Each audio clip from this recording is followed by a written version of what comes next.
만나서 반갑습니다.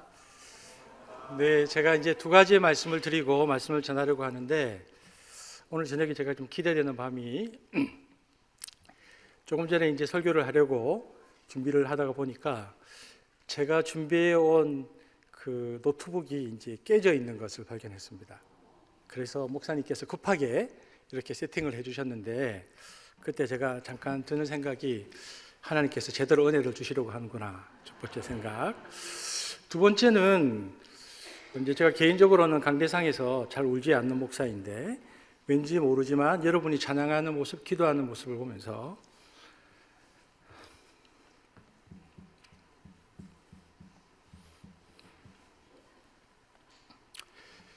눈물이 있습니다. 그래서 하나님께서 교회를 사랑하시는구나, 하나님께서 이 저녁에 우리에게 은혜를 주시겠구나, 제가 이제 그런 마음이 듭니다. 이제 제가 제 노트북이 아니어서 제 눈에 보기에 좀 익숙하진 않지만, 그러나 제가 준비한 이 교회를 생각하고 준비한 말씀을 꾹꾹 담아서 여러분에게 말씀을 전하도록 하겠습니다. 제가 물 좀 마셔도 되겠죠? 예. 제가 한 번만 더 기도하겠습니다. 엠마오로 가던 두 제자에게 말씀하셔서 말씀을 풀어주실 때에 그들의 가슴이 뜨거웠던 것처럼, 성경을 쓰신 성령께서 오늘 저녁 말씀을 풀어주셔서 우리의 마음이 뜨겁게 하시고 기도의 제목을 붙들게 하시고 이곳이 마가 다락방이 될 수 있도록 성령 하나님 인도하여 주옵소서. 예수님 이름으로 기도합니다. 아멘. 은혜의 하나님이라는 제목으로 말씀을 전하도록 하겠습니다. 그리고 제가 전하는 말씀들을 여러분이, 제가 천천히 전할 텐데 말씀을 잘 따라와 주시기를 다시 한번 부탁을 드립니다. 야고보와 요한이 그들의 인생을 송두리째 바꿔놓을 부르심을 받은 것은 그들이 대단한 업적을 이루고 있을 때가 아니었습니다. 그들은 그저 그물 깊기에 여념이 없을 때였습니다. 마태복음 4장 21절, 혹시 제가 이제 방송실과 맞추지 않아서 모르겠는데 본문이 뜹니까? 좋겠습니다. 이 본문인데 마태복음 4장 21절 제가 다시 볼게요. 띄워두고 보십시오. 야고보와 요한이 그들의 인생을 송두리째 바꿔놓을 부르심을 받은 것은 그들이 대단한 업적을 이루고 있을 때가 아니었습니다. 그들은 그저 그물 깊기에 여념이 없을 때였습니다. 함께 읽어보겠습니다. 시작.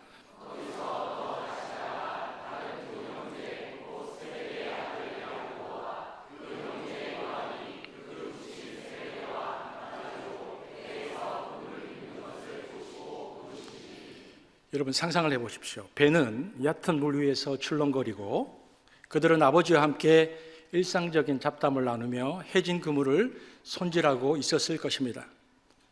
지극히 평범하고 무료하기조차 한 그 시간에 예수님께서는 그들에게 다가오셔서 인생의 소유권을 주장하셨습니다. 주님은 그들을 제자로 부르셨고 그들은 주저없이 모든 것을 버려두고 그분을 따랐습니다. 마태복음 4장 22절입니다. 있습니까? 제가 읽겠습니다. 그들이 곧 배와 아버지를 버려두고 예수를 따르니라.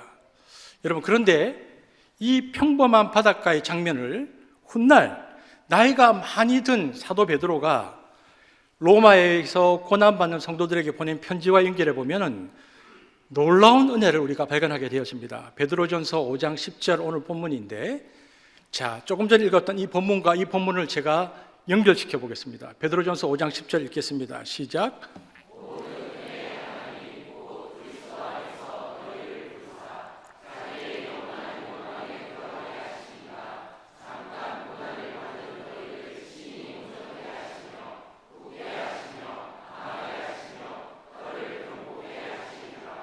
여러분, 어부들의 그물 깊기와 고난당하는 성도들을 향한 저 베드로의 온전하게 하심, 이 둘은 전혀 다른 상황처럼 보입니다. 하지만 그 속을 들여다보면 놀랍게도 하나의 단어가 만나지는 것을 보게 되었습니다. 베드로가 오늘 이 본문에서 조금 전에 다시 띄워주실래요? 이 본문, 베드로가 너희를 친히 온전하게 하시며 라고 할 때 사용한 헬라 단어가 바로 야고보와 요한이 그물을 기울 때 사용했던 단어 카타르티조이기 때문에 그렇습니다. 여러분, 그러니까 이런 말입니다. 어부 출신이던 베드로에게 회복이나 온전함은 추상적인 개념이 아니었습니다. 그에게 카타르티조란 찢어지고 구멍나서 재구실을 못하게 된 그물을 다시 고기를 잡을 수 있는 상태로 완벽하게 수선하는 현장의 언어였습니다. 즉 베드로의 고백은 이 둘을 붙여보면 이런 얘기입니다. 은혜의 하나님께서, 베드로가 노사도가 되어서 로마에 핍박받는 성도들에게 이렇게 말하는 것입니다. 은혜의 하나님께서 찢어진 그물을 깁듯이 너희의 인생을 친히 기워 주실 것이다, 이 말을 하신 것입니다. 여러분, 우리가 잘 아시다시피 베드로는 갈릴리 거친 파도 속에서 잔뼈가 굵은 어부였습니다. 그러나 그가 이 카타르티조, 그물 깁기라는 단어를 선택한 것은 결코 우연이 아니며 지극히 자연스러운 일이었습니다. 왜냐하면 사람은 누구나 자신의 손에 익은 직업의 언어로 삶의 복잡한 이면들을 해석하고 덧입히기 마련이기 때문입니다. 지금 베드로는 박해가 몰아치는 혼잡하고 부산한 로마 한복판에 서 있습니다. 그러나 흩어진 교회를 향한 위로의 펜을 베드로가 드는 순간 그의 영혼은 뱃전에 물결이 찰랑이던 그 옛날 갈릴리의 바닷가로 돌아가 있었을 것입니다. 그 익숙한 풍경 속에서 베드로는 펜을 꼭꼭 눌렀습니다. 그리고 이렇게 말하죠. 모든 은혜의 하나님이 너희를 친히 온전하게 하시며, 이 말은 베드로의 마음속에서 이렇게 번역되었을 것입니다. 모든 은혜의 하나님께서 너희의 찢어진 그물과 같은 인생을 친히 기워 주실 것이다. 사랑하는 여러분, 우리 인생의 배에 실린 그물은 어떻습니까? 실패와 상처로 혹은 죄책감으로 엉망으로 찢겨 있지는 않습니까? 더 이상 무엇을 낚을 수 없을 것만 같은 절망감이 드십니까? 하지만 기억하십시오. 은혜의 하나님은 그물 깁기의 대가이십니다. 망가진 것을 고쳐서 본래 목적대로 다시 쓰게 하시는 것, 이것이 바로 하나님의 전공입니다. 오늘 우리가 나눌 말씀의 주제가 바로 이것입니다. 자, 여러분, 그렇다면 여러분의 인생의 그물을 생각해 보시고 지금부터 전하는 제 말씀을 들어보십시오. 여러분, 그렇다면 그물은 도대체 왜 찢어지는 것일까요? 첫 번째 이유는 일상의 마모 때문입니다. 거친 바다에서 매일같이 그물을 던지고 올리다 보면 여기저기 닳고해지는 것은 지극히 자연스러운 일입니다. 여러분, 그물의 질이 나빠서가 아닙니다. 어떤 대형 사고가 터져서도 아닙니다. 심지어 그 그물은 최고의 장인이 만든 최상급의 그물일 수도 있습니다. 하지만 아무리 튼튼한 그물일지라도 매일 반복되는 조업을 하다 보면 어느 순간 찢겨 나가기 마련입니다. 여러분, 어업이라는 것 자체가 본래 거친 일이라 장비를 살살 다룰 수도 없는 일입니다. 여러분, 그런데 한번 생각해 보십시오. 어찌 어업뿐이겠습니까? 여러분, 치열하지 않은 인생이 어디 있습니까? 하루하루 전쟁 같은 일상을 살다 보면 우리 인생의 그물도 여기저기 생채기가 납니다. 물론 자주 찢어지는 내 인생의 약한 부위가 있습니다. 하지만 꼭 거기만 문제가 되는 것이 아닙니다. 때로는 전혀 예상치 못한 튼튼한 부분이 툭 하고 끊어집니다. 이유는 단 하나입니다. 우리가 최선을 다해서 살았기 때문입니다. 게을러서가 아니라 너무 열심히 살았기 때문에, 치열하게 부딪혔기 때문에 마모된 것입니다. 처음에는 대수롭지 않게 여깁니다. 이 정도쯤은 나는 버틸 수 있어. 그런데 어느 날 아침에 눈을 떴을 때 불현듯 내 인생의 그물이 크게 찢어져 있음을 발견하게 됩니다. 내가 가장 자신 있었던 부분, 전혀 예상치 못했던 부분이 망가져 있는 것을 어느 날 아침 발견했을 때 우리는 당혹감을 감추지 못합니다. 생각해 보면 무슨 큰 죄를 지은 것도 아닙니다. 인생의 결정적인 실수를 한 것도 아닙니다. 그저 사업의 압박을 견디고 가정의 평화를 지키기 위해서 애쓰고 묵묵히 그 자리를 버텼을 뿐입니다. 그런데 그 삶의 마모가 때로는 내 인생의 가장 소중하고 아름다운 것들을 송두리째 앗아가 버릴 듯 위협합니다. 바로 어저께까지만 해도 내가 괜찮은 듯 버텼는데 오늘 작은 충격 하나에 와르르 마음이 무너져 내립니다. 이미 속까지 다 닳아버렸기 때문입니다. 처음에는 빛이 바래고 그 다음에는 너덜너덜해지더니 결국 찢어져 버리는 것입니다. 여러분, 더 무서운 것이 무엇인지 아십니까? 끊어지기 직전까지 그 사실을 감지하지 못할 만큼 우리는 무디어져 있다는 사실입니다. 그만큼 치열하게 쉼없이 달려왔다는 방증이기도 합니다. 여러분, 그런데 이런 상태에 딱 들어가면 그때부터 사는 게 왠지 시들해집니다. 손에 잡히는 일이 없고 다람쥐 쳇바퀴 돌듯 반복되는 일상에 갇힌 것만 같습니다. 마치 감기 몸살을 앓듯 마음이 욱신거립니다. 특별한 이유 없이 화가 나고 마음이 삐딱해집니다. 매사가 울적하고 사소한 일에도 짜증이 솟구쳐 이웃이나 가족을 너그럽게 대할 여유가 사라집니다. 단순히 이것은 기분의 문제가 아닙니다. 지쳐버린 것입니다. 긍정적이고 생산적인 에너지를 만들어낸 내면의 힘이 다 바닥나 버린 것입니다. 그렇습니다. 우리는 지금 마모된 것입니다. 그 마모가 우리 인생의 그물을 찢는 첫 번째 이유입니다. 그물이 찢어져 있는 두 번째 이유는 예기치 못한 장애물을 만났을 때입니다.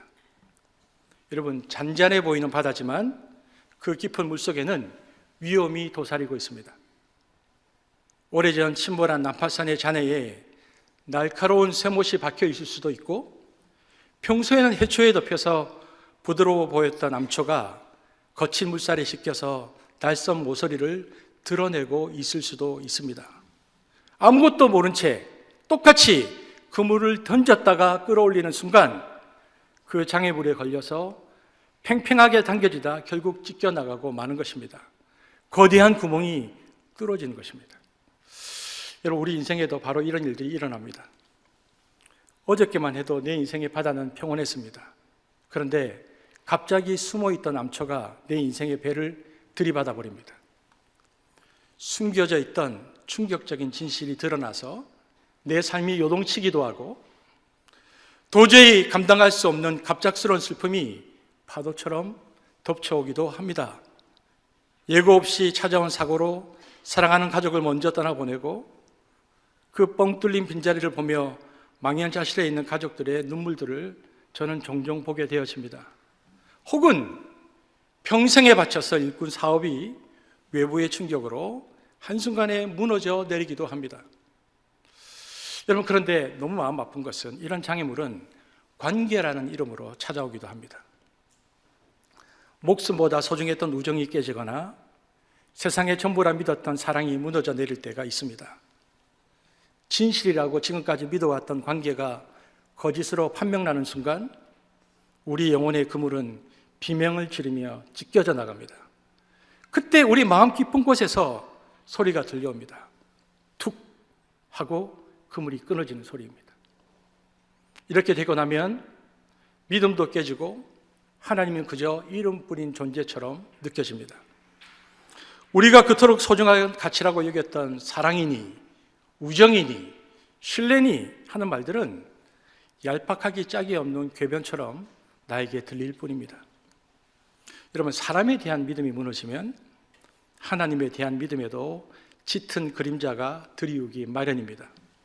삶의 의미는 증발해버리고 더 이상 살고 싶지 않다는 생각만이 머릿속을 맴돕니다. 지금까지 내가 흘린 땀과 눈물, 최선을 다했던 그 모든 시간이 비웃거리가 된 것만 같아서 견딜 수가 없습니다. 그리고 다시 한번 들려옵니다.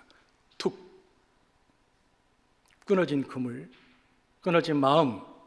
이 지경이 되면 우리는 몹시 절망한 나머지 그 누구의 위로도 받아들일 수 없는 상태가 되어져 버립니다.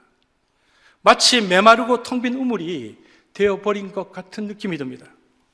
누군가 다가와서 건네는 따뜻한 위로조차 그때는 날카로운 상처가 되어서 나에게 박히고 어떤 격려도 공허한 메아리로만 들리게 되어집니다.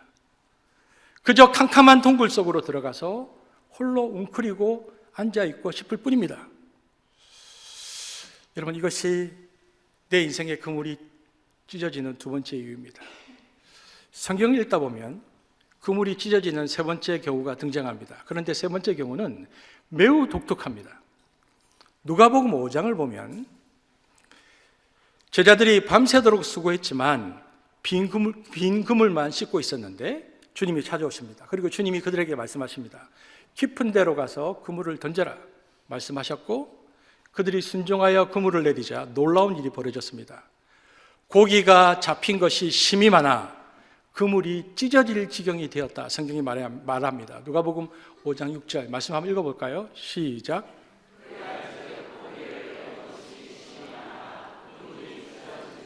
여러분, 이 세 번째가 너무 아이러니하지 않습니까? 빈 그물이 아닙니다. 이것은 만선의 기쁨이 도리어 그물을 찢어 놓았습니다. 하나님의 선물로 주어진 축복이 파멸의 원인이 되다니 언뜻 보면 하나님의 긍휼과 어울리지 않아 보입니다. 그러나 가만히 우리 주변을, 그리고 나 자신을 여러분 한번 살펴보시기를 바랍니다. 다름 아닌 하나님께서 나에게 주신 선물, 그 감당할 수 없는 풍요의 무게 때문에 인생의 그물이 사방으로 찢겨나간 삶들이 얼마나 질비합니까? 삶이 너무 평탄하다 보니 정작 인생에서 가장 고귀한 가치인 예수 그리스도와 거룩함은 어느 구석에 처박혀 녹슬어버린 경우가 허다합니다. 형통함이 오히려 마음을 완악하게 만들었습니다. 누리는 사치와 풍요가 영혼의 크기를 쪼그라들게 만들었습니다. 그들은 자신의 삶을 부유하게 만드는 모든 조건을 갖추었고 세상에서 가장 편안한 안락의 요새 속에 둘러싸여 있습니다. 문제는 바로 여기에서 발생합니다. 풍요에 갇힌 이들은 더 이상 신앙적인 몸부림을 치지 않습니다. 더 나은 세상을 만들기 위한 최소한의 거룩한 노력조차 귀찮아합니다. 그리고 이렇게 말합니다. 지금 이대로가 좋사오니. 더 이상도 더 이하도 원치 않는 안주함, 소위 우리가 축복이라고 부르는 그 보아들 때문에 정작 마음의 날은 무뎌지고 영혼의 감각은 마비되어 버린 것입니다. 차고 넘치는 물고기 떼가 그물을 찢어버리듯 과도한 안락함이 믿음의 줄을 끊어 놓았습니다. 여러분, 제가 여러분에게 질문하고 싶습니다. 지금 여러분의 인생의 그물은 안녕하십니까? 혹시 마모되거나 장애물이 걸린 것이 아니라 너무 많은 것을 채우려다 찢겨 있지는 않습니까? 여러분, 그렇다면은 이제 그물이 찢어졌을 때 우리가 겪게 되는 손실의 실체에 대해서 한번 우리가 생각해 보았으면 좋겠습니다. 우선 기억해야 하는 것은 어부에게 있어서 그물은 단순한 도구가 아니라 생존 그 자체라는 것을 기억해야 합니다. 여러분, 만약에 어부의 오두막집에 불이 타더라도 그는 살아갈 수 있습니다. 어부가 정성스럽게 가꾸었던 손바닥만한 채소밭에 병충해가 들어서 한 해 농사를 망치더라도 힘들긴 하겠지만 견딜 수 없는 일은 아닙니다. 다시 일어설 수 있습니다. 하지만 어부에게 있어서 그물이 찢어지면 이야기가 다릅니다. 그물이 망가지면 생계수단 자체가 날아갑니다. 모든 수고가 다 헛수고가 되고 맙니다.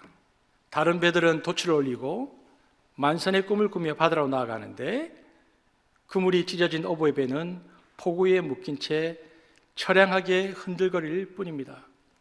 여러분, 우리네 인생도 마찬가지입니다. 세상에 살면서 겪는 자잘한 고민들이 많이 있습니다. 그러나 이와는 대조적으로 인생 전체를 뒤흔드는 결정적인 상실이 존재합니다. 어부가 그물을 잃으면 모든 것을 잃은 것처럼 우리의 삶에도 모든 기능을 정지시키는 손실이 있습니다. 여러분, 무엇이 잃어버린 삶입니까? 무엇이 내 인생에 찢어진 그물입니까? 여러분, 건강을 잃으면 쓰라립니다. 재물을 잃으면 비참해질 수 있습니다. 믿었던 사람을 잃으면 외롭습니다. 그러나 건강이나 재물, 인간관계가 무너졌다고 해서 내 인생은 끝났다, 모든 것을 잃었다라고 섣불리 말해서는 안 됩니다. 냉정하게 말해서 그런 것들은 있다가도 없고 없다가도 생기는 것들입니다. 여러분, 인생에서 가장 뼈아픈 손실, 회복 불가능해 보이는 치명적인 손실은 건강이나 돈이 아닙니다. 그것은 뭐냐? 바로 하나님과의 관계에서 그 어떤 의미도 찾아볼 수 없는 영적 단절의 상태에 들어가는 것입니다. 어떤 이유로든 그물이 찢어지면 그 틈으로 하나님의 관계가 새어나갑니다. 이것은 단순히 그물을 끼워서 쓸 수 있고 없고의 문제를 넘어섭니다. 우리 영혼이 아예 쓸모없는 상태가 되어버리는 위기입니다. 사탄은 그 틈을 놓치지 않습니다.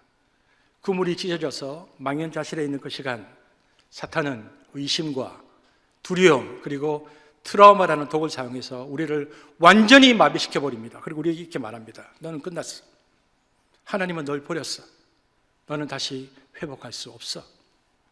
여러분, 이 상태에 빠진 이들은 더 이상 자신의 삶을 지으신 하나님의 영광을 위하여 살지 않습니다. 아니, 살 수가 없습니다. 하나님이 기뻐하시는 선행의 기쁨, 사명, 그런 것들은 이제 아무런 감동도 의미도 없는 죽은 단어가 되어버립니다. 여러분, 그런데 이것이 별것 아닌 것처럼 느껴지십니까? 아닙니다. 이것은 내 인생 전체의 그물이 찢겨나간 비상사태입니다. 이 상태가 지속되면 성경에서 말하는 가치, 성경에서 말하는 소망이 모두 부정당합니다. 말씀이 들리지 않고 기도가 나오지 않으며 우리에게 과연 내일이라는 소망이 있는지조차 의심하게 되는 영적 기능 정지 상태, 이것이 바로 그물이 찢어진 자가 겪는 진짜 아픔입니다. 여러분 어떻습니까? 여러분, 그런데 그 절망의 끝자락에서 우리 영혼을 깨우는 한 음성이 들려옵니다. 은혜의 하나님이 너희의 찢어진 그물을 친히 끼워 주시리라. 여러분, 저는 이 약속을 믿습니다. 사랑하는 여러분, 본질적인 질문을 던져봅시다. 여러분, 도대체 사람은 무엇으로 삽니까? 여러분, 사람이 돈으로 삽니까? 네, 돈은 필요합니다. 없으면 참 고단합니다. 하지만 그것은 전부가 아닙니다. 경제적으로는 성공했지만 삶의 무게를 이기지 못해서 늘 긴장 속에 사는 사람들이 있습니다. 저는 2017년으로 기억합니다. 한국 사회를 떠들썩하게 했던 비보가 하나 있었습니다. 소위 대한민국의 커피왕이라고 불렸던 한 사업가의 죽음이었습니다. 그는 평범한 직장인이었지만 30세의 젊은 나이에 사표를 던지고 나와서 국내 최초의 토종커피 브랜드인 할리스 커피를 창업했습니다. 단시간에 수십 개의 체인점을 거느리고 성공 가도를 달렸고, 이후에는 카페베네로 자리를 옮겨 전국에 500개가 넘는 매장을 오픈시키며 그야말로 성공 신화를 썼던 인물입니다. 지금 한국 골목마다 들어선 수많은 커피 전문점들, 그리고 젊은이들이 선망하는 바리스타 열풍의 시작점에는 바로 그가 있었습니다. 그는 부와 명예, 그리고 시대를 읽는 탁월한 감각까지 세상에 말하는 모든 것을 가진 사람이었습니다. 그리고 그는 성공의 정점에서 또 다른 도전을 시작했습니다. 누구도 시도하지 않는 새로운 음료 사업에 뛰어든 것입니다. 제가 브랜드는 말하지 않겠습니다. 하지만 안타깝게도 거듭된 사업 실패가 이어졌고 감당할 수 없는 거대한 빚더미가 그를 짓눌렸습니다. 결국 그는 49세라는 젊은 나이에 스스로 생을 마감하는 돌이킬 수 없는 선택을 하고 맙니다. 참으로 안타까운 일입니다. 저는 생각해 봅니다. 49세에 그 성공 가도를 달렸던 그 젊은 사업가, 그 순간 그는 사는 것이 죽는 것보다 훨씬 더 고통스럽다고 느꼈을 것입니다.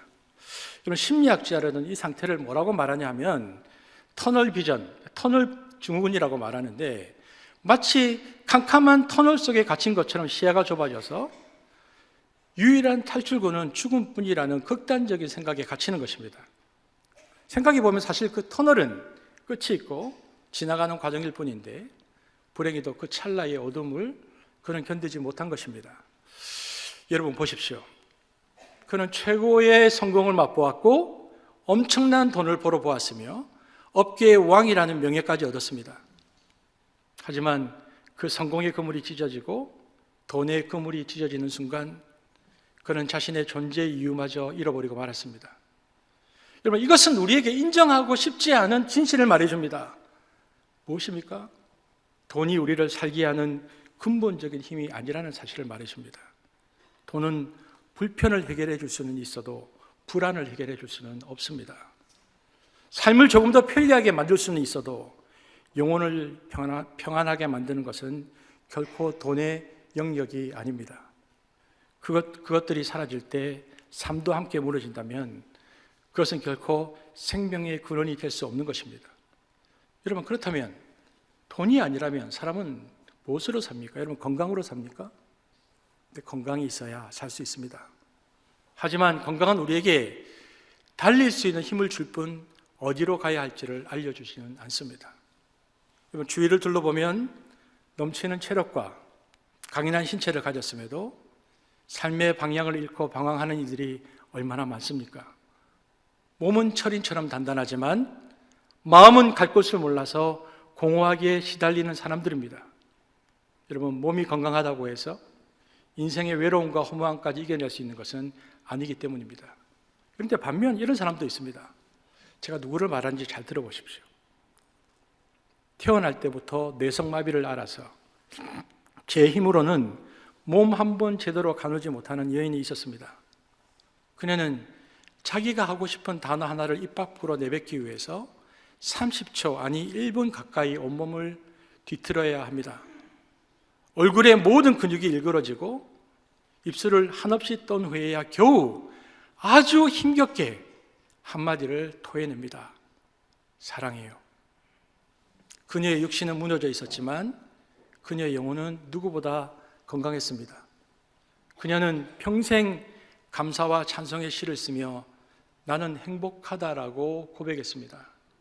오래전 우리가 눈물로 불렀던 그 찬양의 시를 쓴 주인공 송명희 시인이 바로 그녀입니다.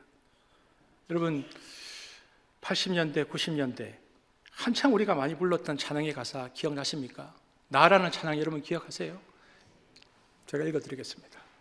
나 가진 재물 없으나, 나 남이 가진 지식 없으나, 나 남에게 있는 건강 있지 않으나, 나 남이 없는 것 있으니, 나 남이 못 본 것을 보았고, 나 남이 듣지 못한 음성 들었고, 나 남이 받지 못한 사랑 받았고, 나 남이 모르는 것 깨달았네.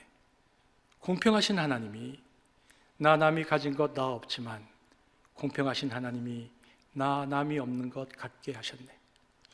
여러분, 이 송명희 시인이 1963년생입니다. 그러니까 올해로 나이가 63세입니다. 여러분, 뇌성마비라는 천연 같은 장애를 안고 태어난 그녀는 그래서 이 시를 짓고 지금 몇십 년이 지나서 나이가 들면서 온몸에 뼈마디가 뒤틀리는 통증과 목 디스크까지 겹쳐서 현재는 거의 전신마비 상태로 침상에 누워 지내고 있습니다. 의학적으로, 육체적으로 보면 그녀는 가장 불행한 사람이어야 마땅합니다. 하지만 그녀는 최근에 사역 40주년을 맞아서 힘겨운 손가락 하나로 타이핑하여서 쓴 새 시집을 내었는데 그 시집 이름이 그 나라라는 시집입니다. 출간되었는데요. 여기에 보면 그녀가 50편의 시가 들어있는데 그녀가 이렇게 얘기합니다. 그 시에서 마치 내 몸에 입힐 수의를 짓는 심정으로 한 글자 한 글자를 찍어 눌렀다라고 고백하고 있습니다. 요 근래에 나왔던 송명희 씨의 그 나라라는 시를 제가 읽어드리겠습니다. 혹시 있습니까? 없으면 있습니다. 요 근래에 그녀가 40년 동안 누워있으면서 쓴 시인데요. 그 나라는 내가 가는 것이 아니라 그 나라가 내게 온다. 내가 그 나라를 구하는 것이 아니라 그 나라가 나를 구한다. 그가 십자가에서 죽으심으로 그 나라가 이루어졌고 내가 그와 함께 죽음으로 그 나라가 내게 임하였다.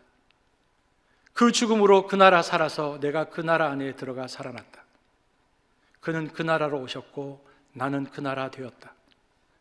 그 나라가 너를 끌어당기니 너는 그 나라로 가리라. 내가 그 나라를 붙잡음이 아니라 그 나라가 너를 붙잡아 너는 그 나라로 가리라. 여러분, 이것을 보면 분명해집니다. 사람은 육체의 건강만으로 사는 존재가 아니라는 것입니다. 그렇다면 사람은 무엇으로 삽니까? 권력으로 삽니까? 우리는 똑똑히 목격했습니다.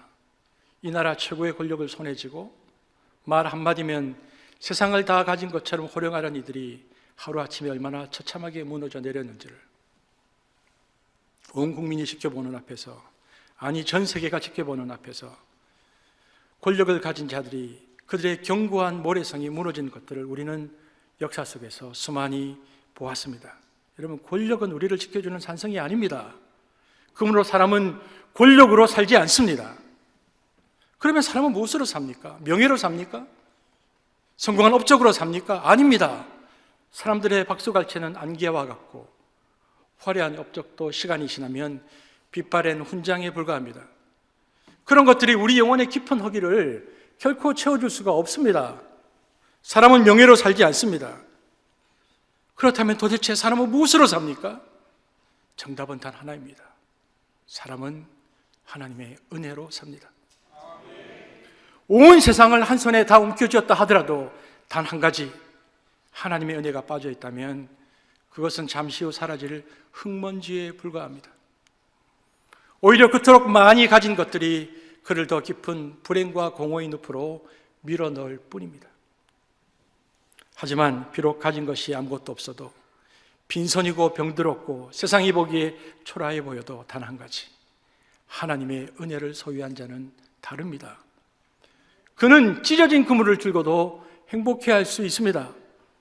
감사할 수 있고 평안할 수 있으며 세상이 감당할 수 없는 당당함으로 살아갈 수 있습니다.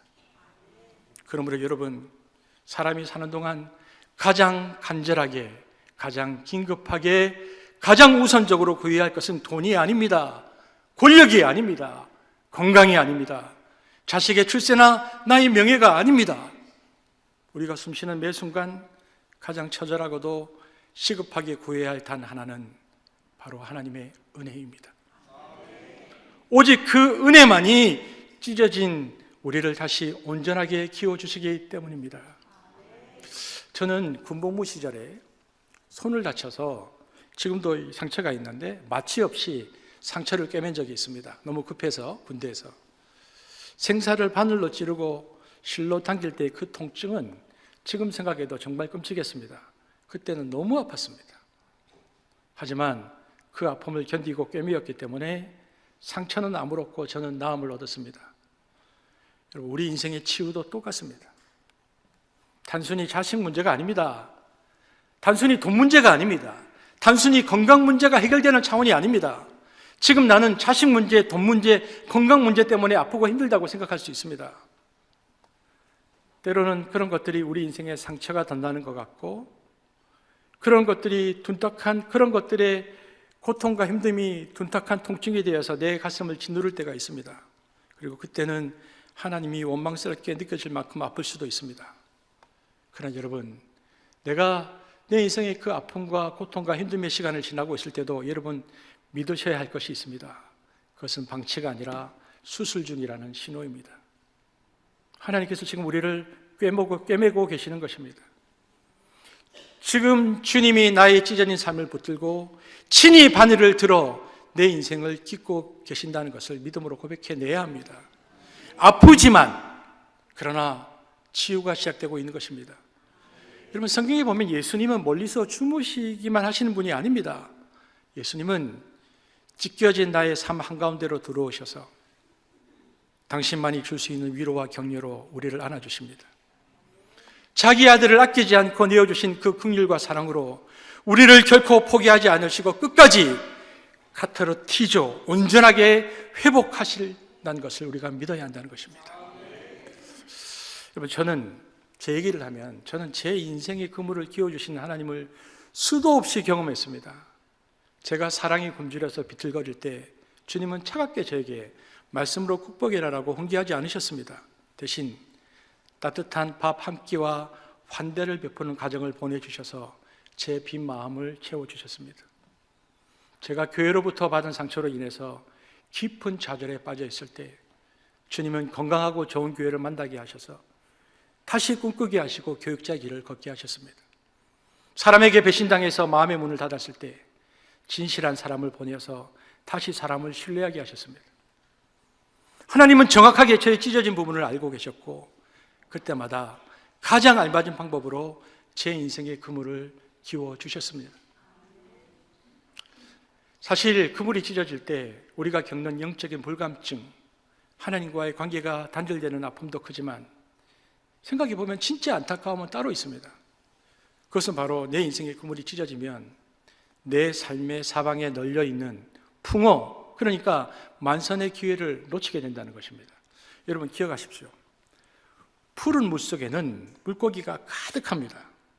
물고기들은 우리가 갈 수 없는 저 먼 바다에 있지 않았습니다. 베드로와 야고보, 요한이 배를 띄우고 있는 바로 그곳, 우리 배 바로 밑바닥에 물고기 떼는 이미 와 있습니다. 하지만 그렇게 물고기가 바로 내 밑에 가득 와 있지만 그물이 찢어져 있으면 아무리 고기가 많아도 소용이 없습니다. 이것이 못쓰게 된 그물의 비극입니다. 가장 귀한 보물을 지척에 두고도 건져 올리지 못하는 서글픔입니다. 여러분, 영적으로 말하면 내 영혼의 그물이 찢어져 있을 때 바로 내 옆에 있는 한 영혼을 돌보고 섬기며 그를 세워주는 생명의 일을 전혀 감당할 수 없게 된다는 것입니다. 저는 오늘 은혜의 성령께서 우리 가운데 임하사 여러분 인생에 찢어진 그물을 친히 키워주시기를 소망합니다. 하나님께서 우리 그물을 키워주시면 어떤 일이 일어납니까? 하나님은 당신이 그토록 지루해 하던 일상에 새로운 의미를 부여하십니다. 찢어진 그물로 볼 때는 짜증나는 일상이었는데 기워진 그물로 바라보면 모든 만남이 놀랍고 신비롭고 새롭습니다. 늘 마주치던 똑같은 사람이지만 오늘 유독 그를 만나게 하신 것은 하나님께서 내게 붙여주신 추수할 영혼이구나라는 깨달음이 옵니다. 지금까지 보이지 않던 선행의 기회들이 내 사방에 넘쳐나고 있음을 그때 비로소 발견하게 되는 것입니다. 그렇습니다. 찢어진 그물로는 보이지 않던 세상이 기워진 그물로 바라보니 나의 사랑과 도움이 필요한 이들로 가득 차고 넘치고 있음이 비로소 보이기 시작하는 것입니다. 이때 비로소 우리 인생은 생존을 위해서 허덕이던 삶에서 사명을 위해 가슴 뛰는 삶으로 변환합니다. 여러분, 이제 우리는 시선을 돌려서 그물을 깁는 작업 그 자체에 대해서 한번 생각해 보려고 합니다. 여러분, 도대체 그물을 짚는 작업, 그물을 깁는 작업은 어떤 것일까요? 여러분, 누구나 짐작하겠지만 찢어진 그물을 본래대로 복원하는 것은 완벽한 기술을 요하는 작업입니다. 여러분, 혹시 평생 그물만 만져본 장인의 손을 여러분 보신 적이 있습니까? 바닷바람에 갈라지고 굳은 살이 박혀서 억세고 투박해 보이는 그 손이 그물을 기울 때면 놀라운 기적한 일을 행합니다. 그 거친 손마디가 마치 술을 놓이는 여인의 손길처럼 섬세하고 정교하게 움직여서 엉킨 실타래를 풀어내고 구멍을 메어냅니다. 가만히 보면 그 손에서 어떻게 그것이 가능할까? 경이로움 그 자체입니다. 여러분, 그렇기 때문에 인생의 그물 또한 마찬가지입니다. 인생의 그물을 깁는 것은 어설픈 기술로는 어림도 없습니다. 당신과 여러분이 혹은 세상의 얄팍한 지식이 섣불리 누군가의 인생을 키워보겠다고 나서면 오히려 더 큰 낭패를 보기 십상입니다. 고친다고 손을 댔다가 오히려 실타래를 더 엉키게 만들어서 나중에는 손 쓸 수 없는 지경으로 만들어놓는 경우가 얼마나 많습니까? 이것이 바로 성경 속 욥의 세 친구가 범한 실수였습니다. 그들은 욥을 위로하고 고치려 했지만 서툰 진단과 정죄로 오히려 욥의 상처를 더 깊게 헤집어 놓았을 뿐입니다. 우리도 마찬가지입니다. 의학이나 상담의 힘을 빌려보기는 하지만 그것이 영혼 깊은 곳에 근원적인 찢어짐까지 완벽하게 회복시키지는 못합니다. 그러나 노련한 어부의 손을 보십시오. 그는 엉클어진 타래를 정확하게 꿰뚫어보는 눈과 한치의 오차도 없는 손놀림으로 그물을 손질하여 다시 생명의 바다로 던질 수 있게 만듭니다. 저는 우리 하나님의 손이, 주님의 손길이 바로 이 노련한 어부의 손과 같다고 믿습니다. 여러분, 그분의 손은 강합니다. 인생의 비바람이 몰아치고 파도가 사나울 때 우리를 꽉 붙잡아 주시는 능력의 손입니다. 동시에 그분의 손은 더할 나위 없이 섬세하고 부드럽습니다. 삶의 바닷가에 주저앉은 우리의 찢어진 마음을 그 예민한 감각으로 어루만지며 기우시는 치유의 손이기도 합니다. 여러분, 집에 가셔서 복음서를 한번 펼쳐보십시오. 예수 그리스도께서 그 손을 들어 올리시면 귀신들이 두려워 떨며 도망쳤습니다.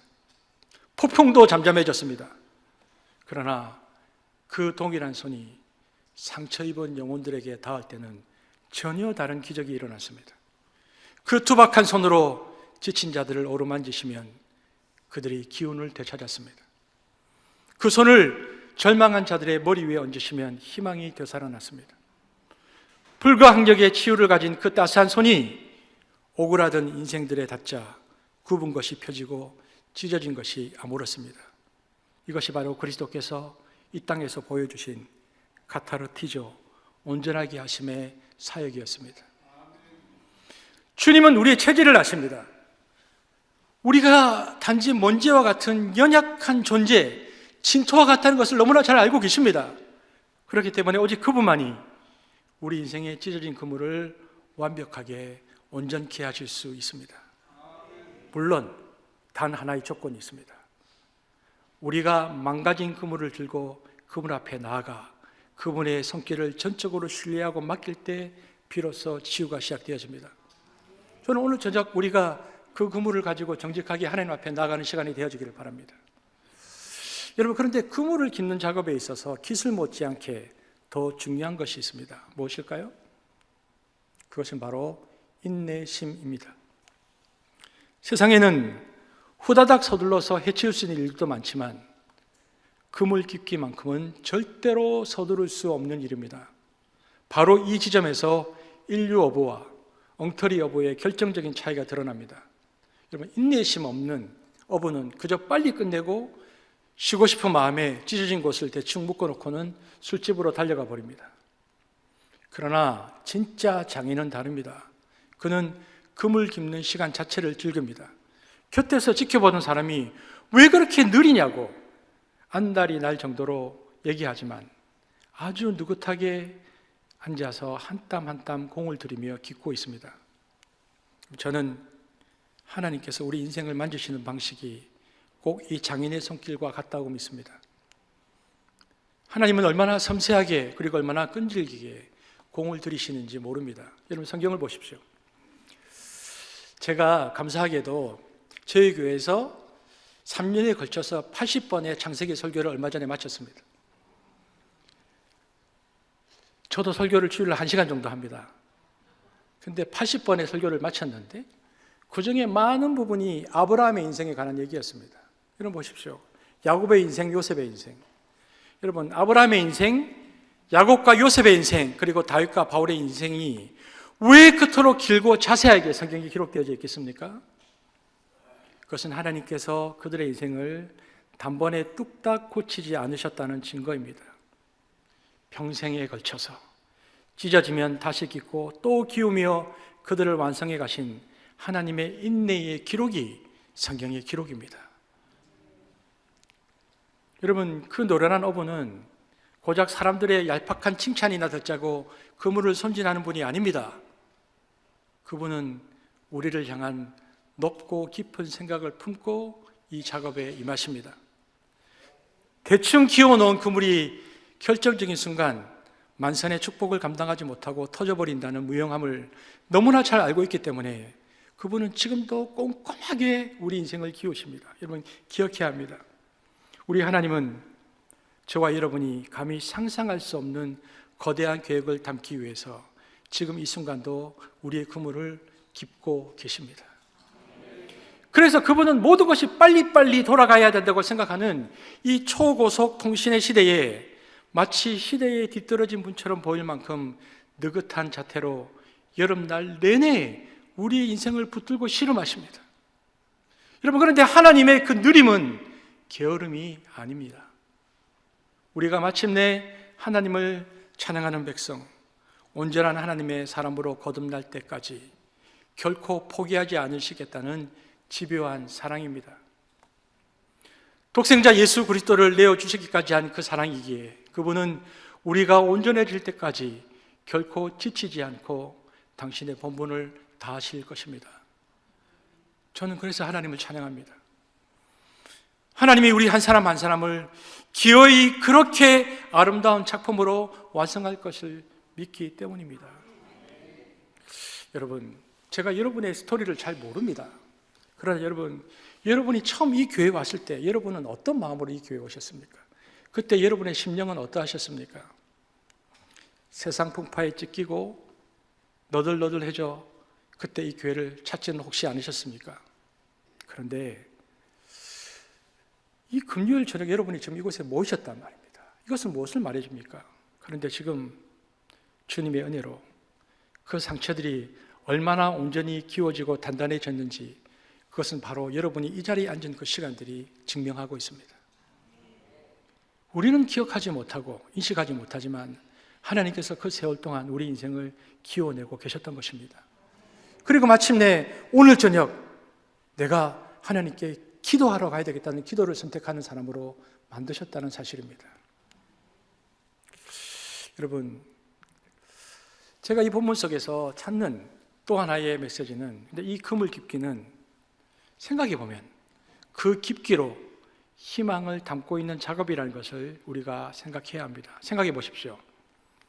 만약 다시는 바다에 나가지 않을 작정이라면 굳이 고생스럽게 그물을 키울 필요가 있겠습니까? 그냥 버려두면 그만입니다. 그러나 어부가 밤을 지새우며 그물을 깃고 있다는 것은 내일 다시 바다로 나가겠다는 의지요, 다시 만선의 꿈을 꾸고 있다는 뜻입니다. 그러므로 지금 하나님께서 여러분의 인생의 그물을 깃고 계시다는 것은 여러분의 인생에 여전히 희망이 있다는 가장 확실한 증거입니다. 나는 아프다고 소리 지르고 나는 힘들다고 소리 지르고 응답이 오고 있지 않다라고 내 인생이 어디에 있는지 모르다고 말하고 있지만, 그러나 하나님께서 여러분의 인생을 깃고 계신다는 것을 내가 믿는 그 순간 하나님께서 내 인생을 포기하지 않았다는 가장 확실한 확신으로 나는 이곳에 있을 수 있게 된다는 것입니다. 여러분, 솔직히 생각해 보면 우리는 죄를 많이 짓습니다. 그것도 아주 심하게 짓습니다. 우리는 최선을 다해서 내 삶을 망가뜨리려 작정한 사람처럼 살기도 합니다. 시간을 낭비했고 우리 인생 가운데 찾아온 기회를 발로 찼으며 사랑해야 할 때 사랑하지 않았고 겸손해야 할 때 때로 완고했습니다. 하지만 이 모든 어두운 모습에도 불구하고 하나님은 결코 우리를 포기하지 않으셨습니다. 지금 이 순간에도 우리의 찢어진 그물을 붙들고 기워주고 계시니 이 얼마나 감사한 은혜입니까? 그분은 우리를 끝까지 용서하고 끝까지 구원하기로 작정하셨습니다. 우리의 가장 깊은 죄악보다 더 깊은 곳에 그분의 무한한 긍휼이 흐르고 있다는 것입니다. 여러분, 베드로 사도는 우리 인생의 그물을 기우시는 하나님을 그래서 어떤 분이라고 고백하고 있습니까? 바로 모든 은혜의 하나님입니다. 베드로전서 5장 10절 말씀 있습니까? 그래서 베드로는 하나님을 이렇게 고백하는 거죠. 나의 하나님은 은혜의 하나님입니다. 우리 한번 읽어보겠습니다. 시작.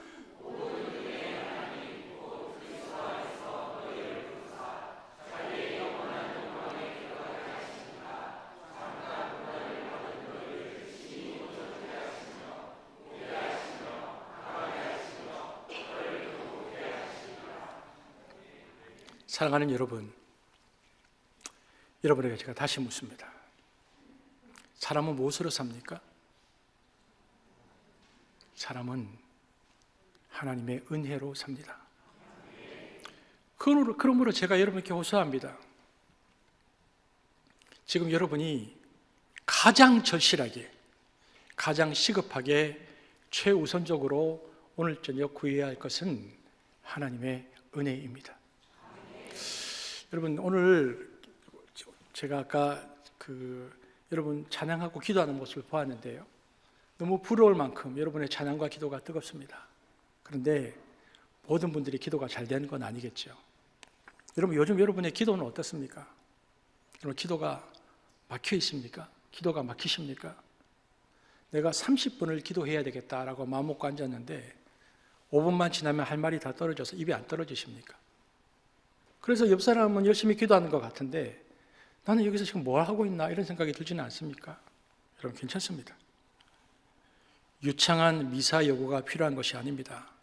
그 30분 동안 그냥 앉아서 하나님 은혜 주세요, 이 한마디면 충분합니다. 10,000번이 되었든 20,000번이 되었든 주여 내게 은혜를 주옵소서라고만 하십시오. 무슨 은혜인지 구체적으로 알아야 구하지 않겠나 하는 생각이 드십니까? 아닙니다. 하나님이 다 아십니다. 나보다 더 나를 잘 아시는 하나님께서 내게 딱 맞는 은혜를 주실 것입니다. 어느 때는 나를 겸손하게 하기 위해서 가시가 머무르는 은혜를 주실 것이고, 어느 때는 고통을 제하기 위해서 가시가 없어지는 은혜를 주실 것입니다. 은혜의 방법과 종류는 하나님이 알아서 정하실 테니 우리는 그저 어린아이처럼 은혜를 달라고 매달리면 됩니다. 그리고 분명히 믿으십시오. 가시가 있든 없든 하나님께서 나에게 주신 것이라면 그것이 내게 최고로 좋은 것입니다. 여러분, 그것이 바로 은혜입니다. 온 세상이 일어나서 아니라고 해도, 모두가 비웃는다 해도 이것은 변하지 않는 진실입니다. 사람은 하나님의 은혜로만 삽니다. 사랑하는 여러분, 그저 흘러가는 대로 찢어진 그물을 들고 적당히 살다가 가시겠습니까? 아니라면 이제 정말 새로운 출발을 하기를 원하십니까? 새 출발을 원하신다면 이 진리를 내 마음 깊숙한 곳에 새기십시오. 사람은 무엇으로 사는가? 사람은 무엇으로 사는가? 사람은 무엇으로 사는가? 우리가 가장 간절하게, 가장 급하게, 가장 우선적으로 구해야 할 것은 무엇인가?